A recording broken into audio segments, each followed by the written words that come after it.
Good morning, Ordinary Life. Come in, come in. We want to thank Sabrina Hallett for the wonderful sacred cookies. It's a 5-star day, so help yourself. Just delicious.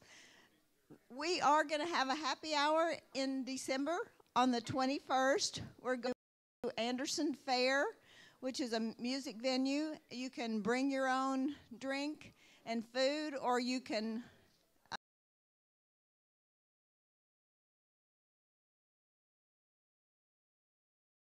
it's Friday, December the 21st. You can. We can bring food if we want. Yes. Wonderful. Okay. Ordinary women. Hey, sweetheart. Oh, good. And a magic trick. Well, I have a Bill Kerley's not the only one that does magic tricks. Bill. I have a magic trick. Attention, please. I have a magic trick. Bill Kerley is not the only one that does magic tricks. I'm here to show you some real magic. Because one of your fellow classmates took this squishy lump of clay and transformed it into this. Ta-da!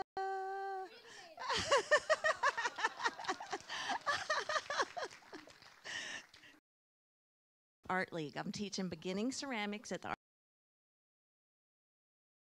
You too can learn this magic. Thank you, Susan. Wonderful. Well, that was fun. Okay. Ordinary Women, that organization is going to meet on December the 6th at 12 o'clock, and Judy Leatherwood is going to lead a discussion of a video of Krista Tibbetts. It's called A Conversation with an Imam and a Rabbi on Being. Should be really thought-provoking and a good discussion after, like we always have great discussions anyway. The book club is reading, and we're going to meet the Monday after Thanksgiving to stay away from pre-pie baking. So it'll be month of November. It's down the hall to the right, the discussion group, down the hall to the left. The finance committee is still accepting requests for money that we collect at Ordinary Life. So if you would like to make a request for some of the donations, you can go online and get a form to fill out and then return it to Holly. Okay. There are still some tickets available for Michael Dowd, who'll be speaking on November the 17th.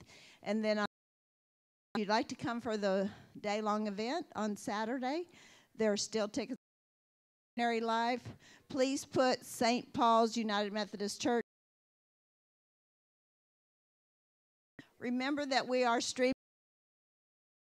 a picture on of me as I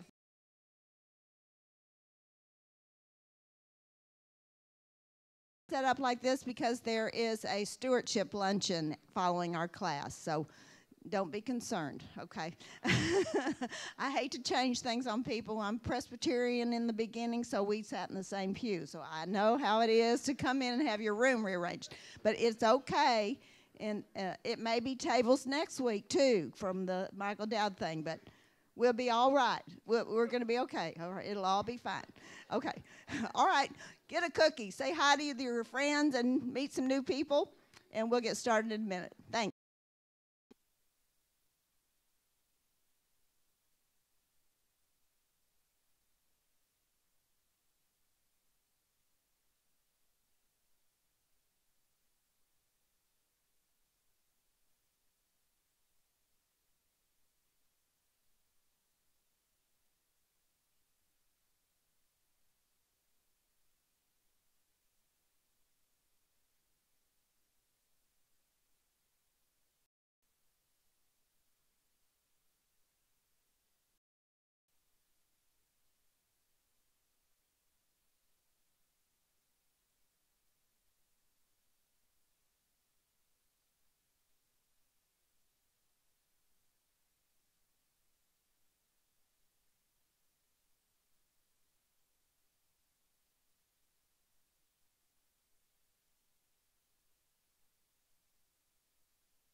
I want to.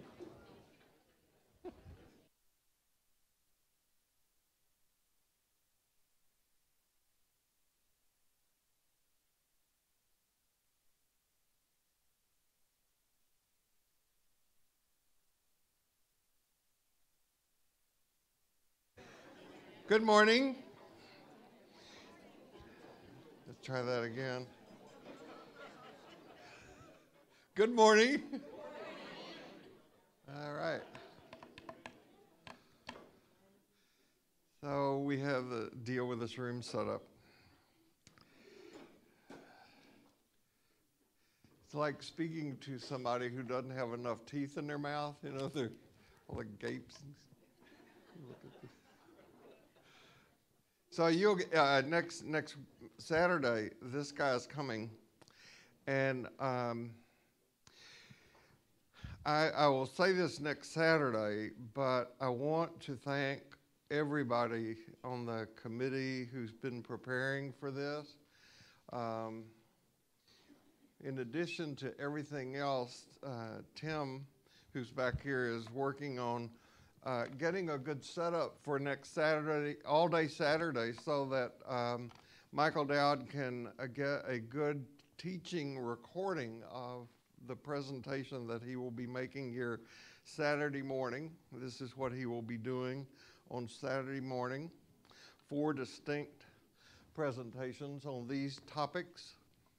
Saturday afternoon after a lunch, he will be doing these topics. Now, if you come Saturday and you have not signed up, it's not too late to do so. And if you need the money to be able to afford to come, I'll give it to you. It's really expensive. It's $20, and that includes lunch, and we have childcare available.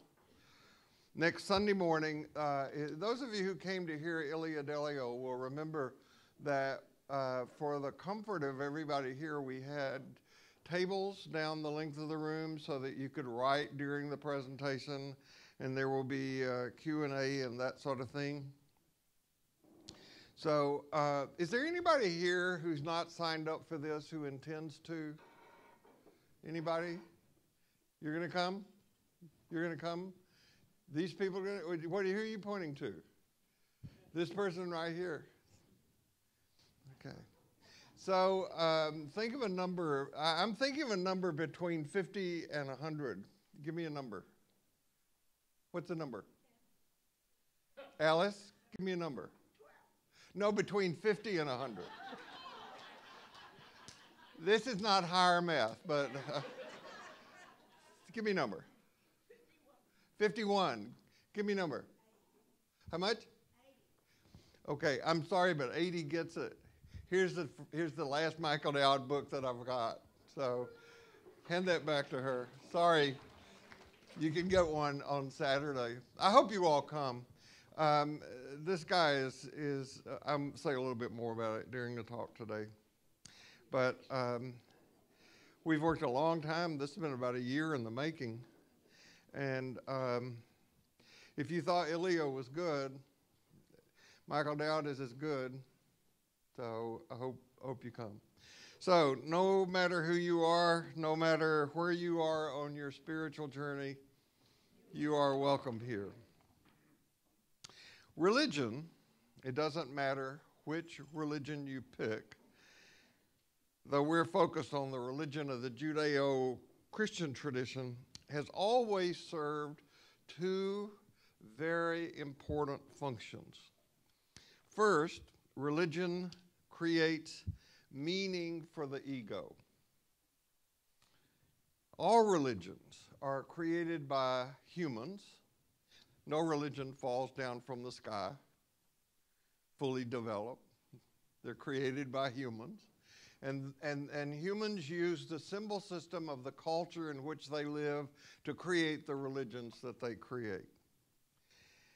So the religions that humans have created from the beginning until now have drawn on the symbol system of the culture in which they're created to create myths and stories and rituals that help the ego make sense of and endure the variety of experiences that come to us as human beings. And the first and biggest of those issues for the self-conscious being is the awareness that we are finite, that we're going to die. And because these religions are created using the symbol system of the culture in which they are created, religions vary from culture to culture and from country to country. And further, because tribal values of a culture almost always trump the religious values of that culture, religion has a very difficult time transforming a culture. This is one of the reasons, for example, that the religion of my childhood, the Southern Baptist version of Christianity, could put a great deal of time and energy and money into what was called foreign missions. Now, foreign missions is a polite way to say that the Southern Baptists felt that they had an obligation to go to they call it the darkest part of the heart of Africa and convert the heathen so that they would become Christian, so that they would not go to hell when they died. And they raised a lot of money to do this. And yet, they were completely oblivious to the racial discrimination and violence that went on in the culture around that church. That cognitive disconnect just didn't strike most people. So it is possible to have a religion that does not change the consciousness of the person who has that religion. Just a superficial look at the history of any religion shows that a religion, even one that has many, many adherents, can fail to deliver radical transformation. I'll give you two examples from our culture. First is the sexual abuse that exists within the Roman Catholic Church. It has gotten so big that it can no longer be ignored, though they may end up making no significant changes. I think I've said in here before that I can fix the Roman Catholic Church with two simple things: let priests marry and ordain women. That would fix it. But I don't think that's going to happen. And one wonders why. What is there about the Roman Catholic Church that permitted this thing to grow, to go on, and to be protected? Second is what has been going on over the past number of years in Protestant churches. As someone who grew up in that tradition, I have long been embarrassed about the anti-intellectualism of the evangelical movement. They allowed Christian fundamentalism to take them over. That, for me, was a heartbreaking experience because I saw it destroy the church of my youth. The ego seeks security, and religion, even a perverted one, can deliver on that need. Very often, religion doesn't open the door of inclusion, and it does not communicate love, but it's used for division and judgment. One of my favorite cartoons is Pearls Before Swine. My religion is all about love for my fellow man. No, my religion is all about love for my fellow man. Believe in my religion of love. Bonk. You believe in my religion of love.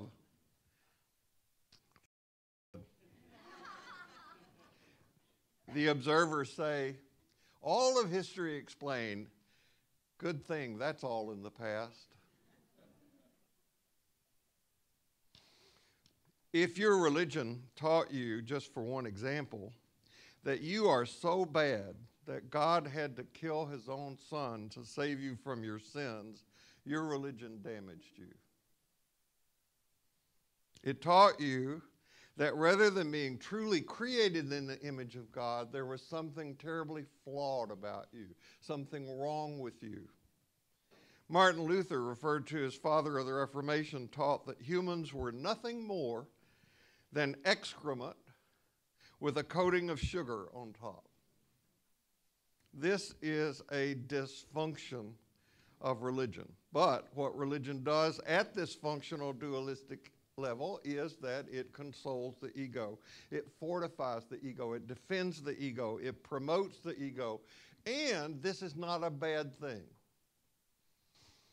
I remember Robert Johnson teaching over and over about the importance of having a strong ego. Of course, having a strong ego is very different from having an inflated ego.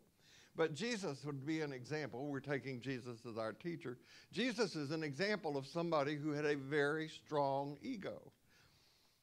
Robert said that a strong ego was what Jesus meant when Jesus said, "You must learn to be in the world, but not of the world."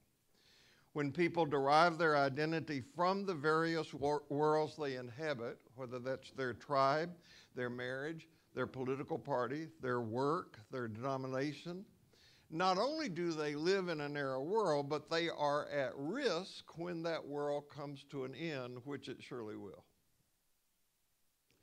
But ego strength is not an end in itself.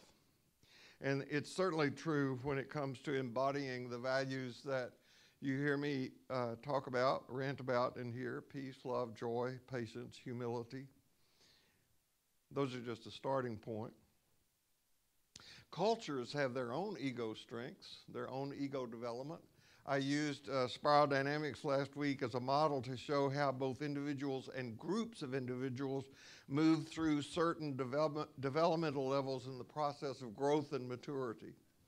Getting older is unavoidable as long as we stay alive, but growing up seems to be an option. Maturity seems to be optional. And we have a lot of people in our culture who function at levels of immaturity. This is why you can have people who have aged chronologically but have remained arrested at adolescent developmental stages otherwise. I was in a group recently where someone complained about one of our political leaders, saying that he behaved like a child. And a woman in the group said, "I have children, they behave better than that." So when the ego defends its religion by claiming that the religion is the ending point for what the religion is aiming for, it always ends up in a disaster, a battle of some sort. And that battle can be in the inner world, or it can rage out of control in a country or between countries. An example came to my mind while I was working on this talk about John Calvin. I remember when I was in seminary reading about wonderful John Calvin. You know, he was a major force in the Reformation, Protestant Reformation. And I was stunned about how Calvin, who was so influential in Protestant Christianity, especially what we call the Presbyterian tradition, watched in delight while one of his opponents, Michael Servetus, a Spanish physician and theologian, was burned at the stake. Now, this is how that happened. These two men had a theological disagreement, and they exchanged letters for a long time, each one trying to convince the other of the rightness of his position. And it turned into a bitter quarrel. And years passed, and one day, Servetus showed up in Geneva, where Calvin was not only the main preacher at the church, but also mayor of the town. And Servetus came and sat in John Calvin's church. Calvin had him arrested because he had the power to do that, and later watched while Servetus was burned. It was just a Christian thing to do. Now, here is a psychological law. It's as certain as the law of gravity. People who define themselves as evil or bad or incomplete or sinful almost invariably respond to that definition by victimizing others. This is why some fundamentalists and others can portray those who do not accept their message as bound for an eternity of suffering in hell. You remember I told you about the African-American guy who was a disciple of Oral Roberts, watched one night while he was carrying his young child around his home, the news. The child was sick and he was trying to comfort her, and he watched the news of what was going on in Rwanda at the time. Remember Rwanda? And this man who had a conviction that was so intense about evangelism that if he spent 5 minutes with you and didn't know you, he was going to ask you if you'd accepted Jesus as your Savior. Because if you hadn't, you were going to go to hell. And he wanted to make sure that was not on his conscience. And so he carried his baby around. He was watching the news of Rwanda, and he thought to himself, those people don't know Jesus. They're already in hell. What they're experiencing right now is hell for them. So the next Sunday, he went to his church, which had 16,000 people. And he preached that message. And you would think people would say, really? Oh, wow, that's such good news. But they declared him a heretic and ran him out of the ministry. This has also led to an overemphasis on the ego and its definition as who we are. And all of this, I believe, and more, of humanity as being so evil that the only way to save us was that Jesus had to die on the cross to rescue us from our hopeless state. Now, just for the record, we're going to get to talk more about this in weeks and weeks to come. But this theory, this called the substitutionary theory of the atonement, did not enter Christian theology until the 11th century. It's not in the Bible. Now, in the inner world, I've seen the turmoil and anguish that results when one can no longer subscribe to the ego's religion and desires to make a move to something that's more global or inclusive. For example, let's suppose that your religion teaches you that homosexuality is bad and that homosexuals are wrong. And you come to see the falsity of this. Your spouse, your family, your good friends, your neighbors do not. What do? I've seen families torn asunder by things like this. I've seen churches, and so have you, torn asunder by things like this. Back in the early 60s, I was pastor of a church when I was in seminary where the issue was not homosexuality, but it was the war in Vietnam. I have buried several bodies of men who were killed in Vietnam, and I watched the conflict that resulted as families had been friends with their neighbors for years, began taking sides about the justness of the war in Vietnam, and it split the church. Now, some psychologists, social psychologists, argue that usually it's required for both religion and tribalism, because the ego is always dividing, making judgments, deciding who's in, who's out, and the ego is a master of selectively processing information that proves my team's best, whichever team that is, or whatever the position is. To us by people like Jesus, for example, actually, and I know there's no one in this room for whom this is true, but it actually ends up serving a very, very small minority of people. The function of the teachings of Jesus is not the maintenance of the ego, but is aimed at the radical transformation and liberation from the ego. It's a religion that does not fortify the ego, but utterly and unalterably shatters it. This is why I encourage you, don't embrace any label too tightly, because the risk is that the label will send you off looking for information that will justify your hanging on to the label rather than experiences that lead to deeper levels of peace, love, and joy. And of course, patience and humility. Now, I'm shooting for the transformation and liberation of the ego for myself before I die. You'll have to say what you want. No religion is going to keep me from dying. I've got to keep moving. I've got to keep letting go over and over. And I'm doing that with the faith and the confidence that there's something more. That as I go forward in these dark times, that there will be something solid to stand on. Or, as I step into the void, I'll be taught to fly. At any rate, I'm calling this talk, That Something More. What is that something more? One of the ways I want to contribute to the higher religion is to free our inherited notions of the Bible, cultural prisons in which they have been captured, so that we can experience the healing, refreshing waters that are really available to us in that tradition. And in order to move forward, we have to let go of the old. And we can't let go of something unless we first know that we have it, or rather, usually, that it has us.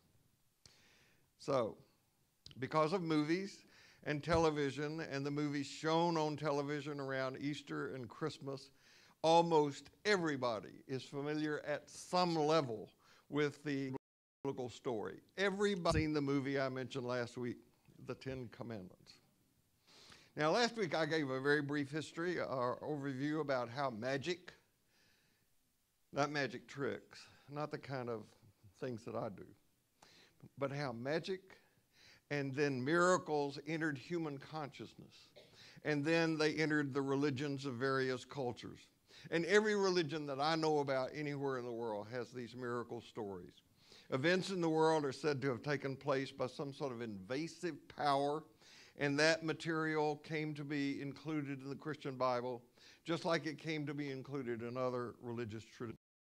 Now, as I mentioned last week, there are into nature by some external theistic power. They're limited in the Hebrew Scriptures really to two pairs of people. In the evolving Hebrew story, there came to be an emphasis on what is known as the law, and there came to be an emphasis on what is known as the prophets. Those of you who are familiar with the teachings of Jesus will know that he said over and over, "You have heard in the law and the prophets, but I say to you." Well, he's talking about this body of material. And the law is represented by Moses and his successor Joshua, and the prophets is represented by Elijah and his successor Elisha. Or today we're going to talk about Moses and Joshua a little bit. I know that's why you came. Look, I do think it is important for you to know this material, to be able to be conversant about it. It contributes to your religious literacy. And second, when we get to talking about the miracle stories that are embedded in the Jesus story, you will begin to see that almost without exception, the stories told about Jesus were crafted to match the stories that were told about Moses and the stories that were told about Elijah. And you'll begin to see, I hope, a little bit of that today. So we have some miraculous events associated with Moses and Joshua, and then about 400 years later, we have stories associated with Elijah and Elisha, and then 800 years, that's a long time. 800 years later, we have stories associated with Jesus. So I want to look at the content of these miracle stories that are found in the Hebrew Scripture. I'm going to attempt to do this concisely. Today, as I said, we're going to deal with Moses and Joshua. So you remember last week that the miracles start with Moses hearing a voice from God that comes from a burning bush that's not consumed. Now, this is done while Moses is tending his father-in-law's sheep in the desert in the wilderness. And Moses is in the wilderness because he's on the run from the law. He killed, doesn't want to go to prison, can't afford a lawyer. So he runs out of town and goes and meets a girl by a well, falls in love, and they get married, or however that worked in that time. And he ends up in this high-paying job tending sheep in the wilderness. And that's where he hears this voice coming from the burning bush. The bush is not consumed.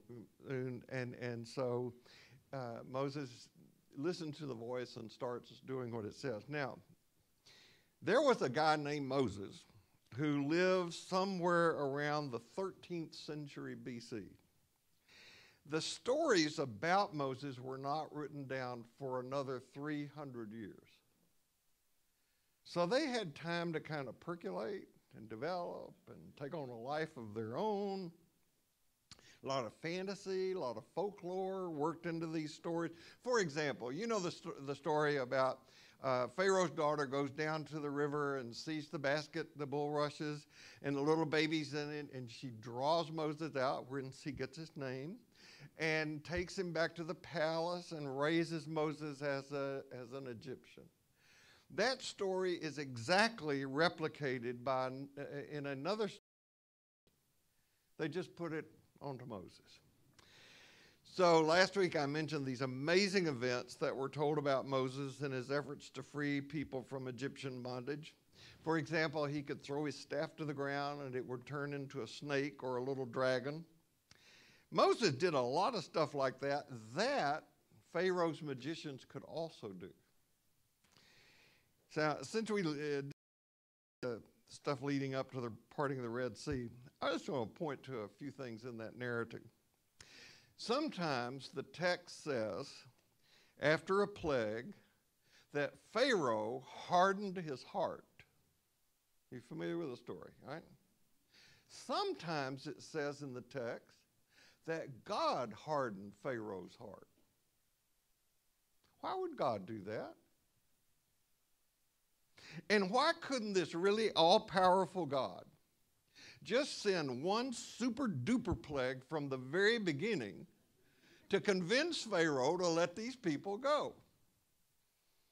And if God hardened Pharaoh's heart, why was God working against God's own purpose? And if these plagues were really miracles, how was it that Pharaoh's magicians could duplicate them? Or that's pretty hard. I've never been able to pull that one off.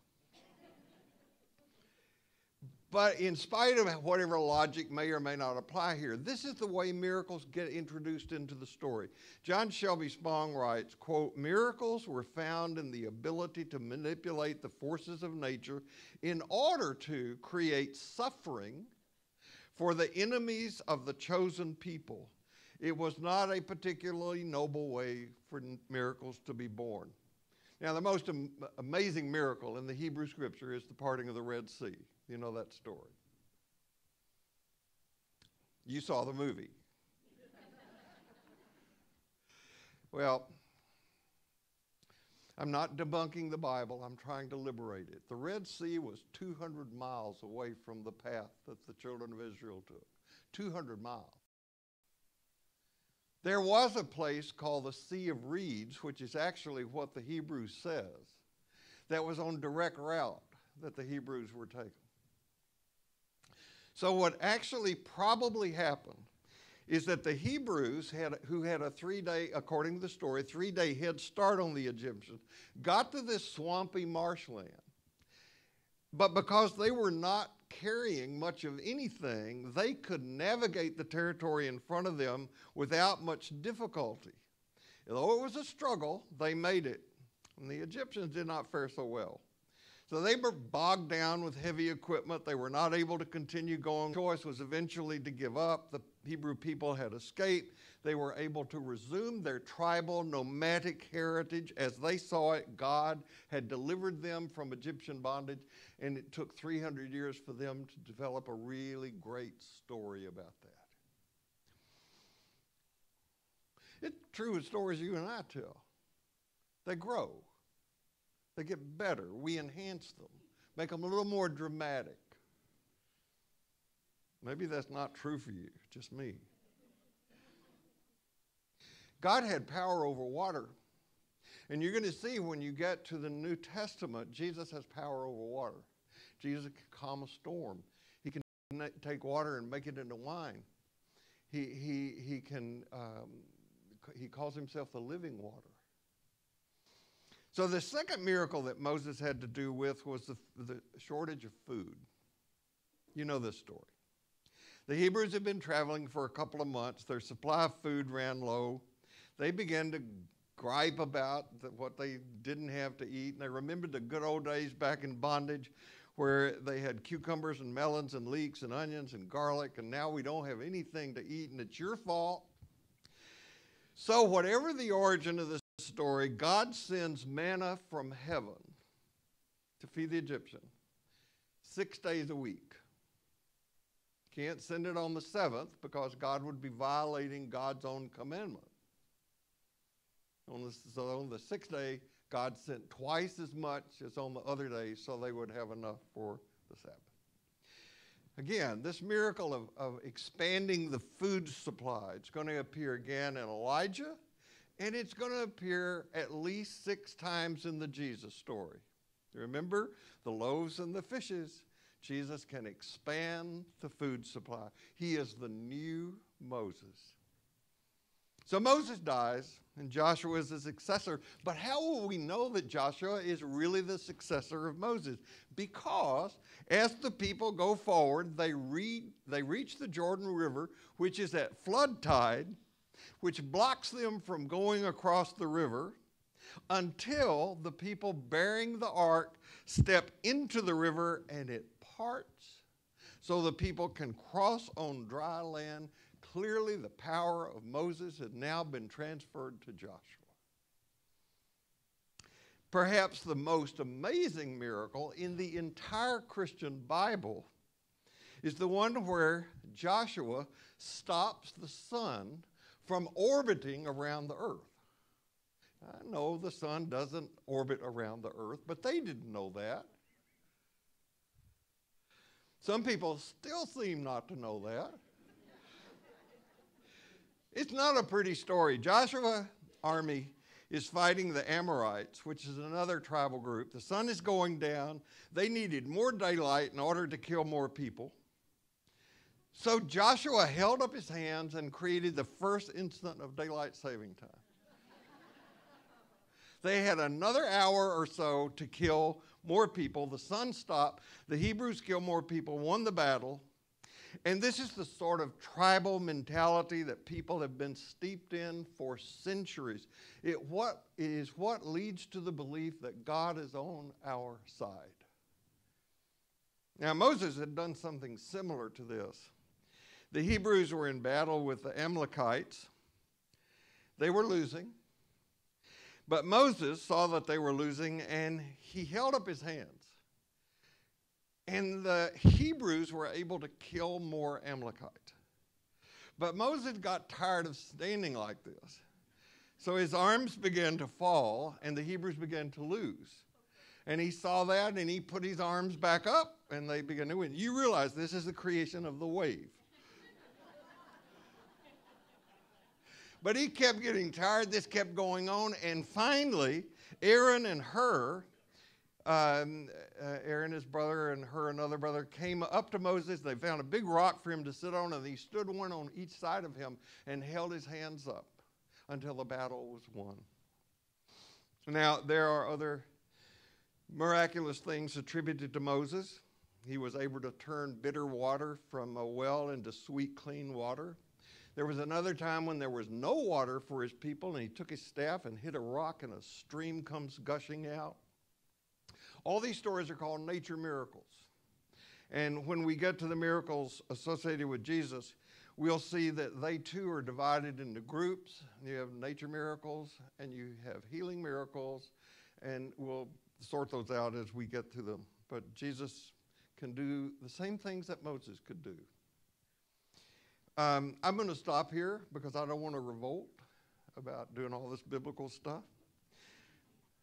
All he talks about is the Bible. Nothing relevant for us.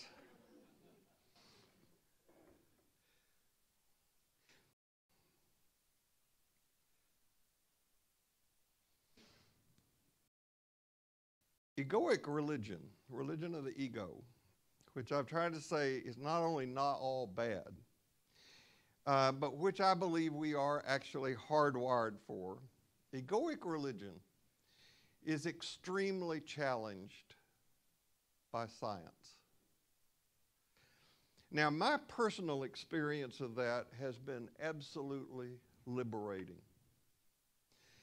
I am so grateful to have had the experience of hearing Ilia Delio and I am so grateful to have encountered the writings and the work of Michael Dowd and to be able to bring him here.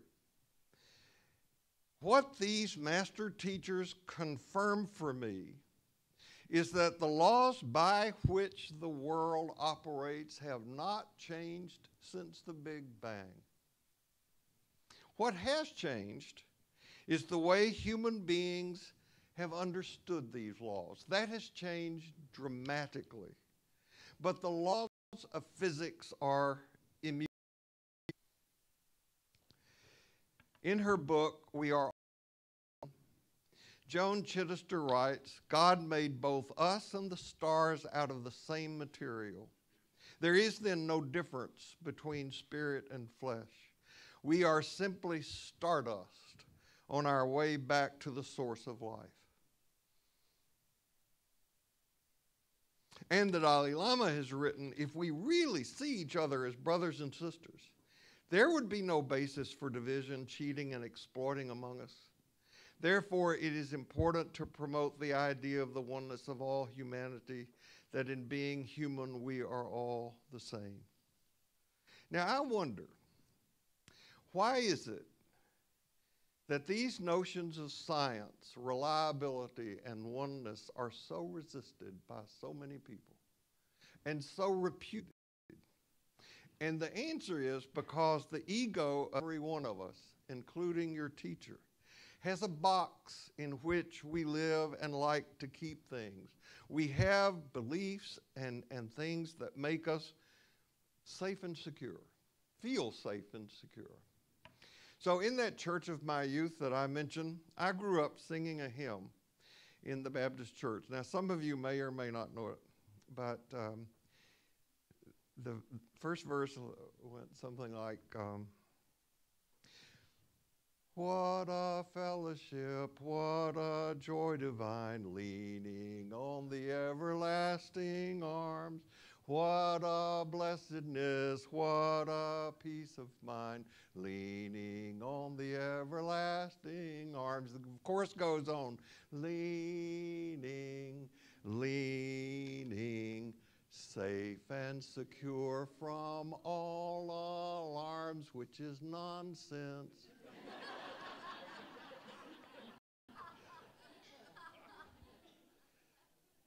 That's false. That's what the ego wants. It's a dualistic notion of religion. Dependency, immaturity, and illusion. I had a box for much of my life that was built around this kind of thinking. Now, here's the thing. I knew it wasn't true. But that was because there was something wrong with me. Not because of that. It was because I didn't have a strong enough faith. I didn't believe enough. I didn't do something right. The religion of my youth taught me not to question the religion of my youth, but to doubt myself. This notion that there is something wrong with us, that there is some ideal state like the Garden of Eden that we've been expelled from because of our sinfulness, is one of the most damaging things Western religion has done to its faithful adherents. Consequently, I spent the first half of my life singing about safe and secure, but I didn't feel safe and secure. The psychological work of spiritual and psychological growth, which I believe is our primary purpose, involves developing the willingness and the skill set that's involved in seeing what our box is, what is in it, how it's constructed, and to take the thing apart. And this is not something one does once and for all. It's an ongoing task.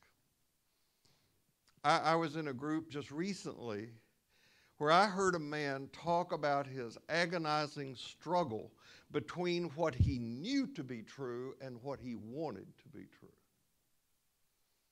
He wanted the comfort and familiarity of the religion of his youth, but he had to shut down too much of his what he knew to be true to participate in it. So he got to the point where he knew he could no longer do anything. Every spiritual teacher from every religious tradition, including what you hear from me, teaches some part of the truth, but what is taught is only partial.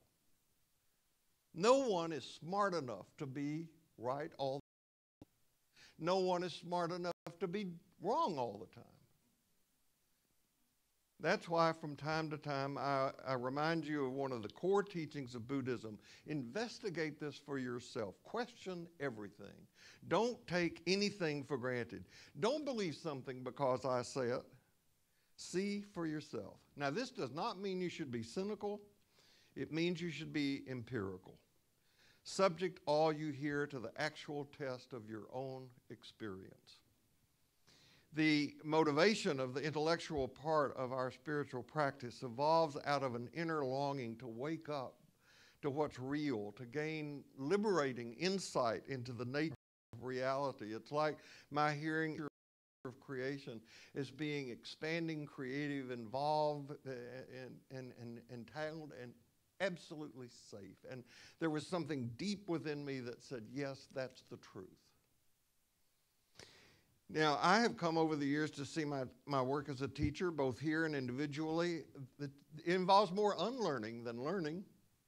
It's complex, difficult work, which is why I think so few take it up. I congratulate you on being willing to do so. If you weren't, you wouldn't be here. Though I do a lot of explaining about religious literacy, of course, the real meal is about containing and receiving everything and holding on to nothing.